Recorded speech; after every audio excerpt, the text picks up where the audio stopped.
আসসালামু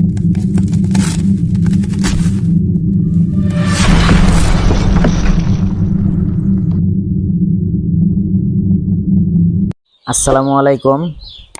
আমার খামারে আজকে বাচ্চা আসলো প্রবিটা কোম্পানির 800 বাচ্চা। তো 800 বাচ্চা 3টা বোর্ডারে ভাগ করে দিয়েছি।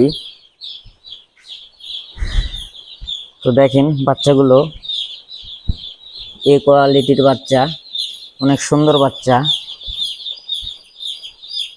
তো এই বাচ্চাগুলো এ কোয়ালিটির কিনা কিভাবে বুঝবেন? তো আপনাদেরকে ওজন করে দেখাচ্ছি যে একদিনের বাচ্চার ওজন কতটুকু। জিরো বাচ্চা, আধা ঘন্টা হয়েছে খামারে বাচ্চা হচ্ছে।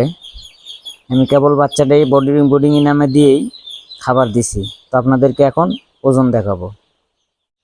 তো এই যে মিটার টন করে নিয়েছি, এখন আমরা বাচ্চার ওজন দেখব। এই যে বাচ্চাটি ছুলাম, তো এই বাচ্চাটি 47 গ্রাম ওজন। তো এই কোয়ালিটির বাচ্চা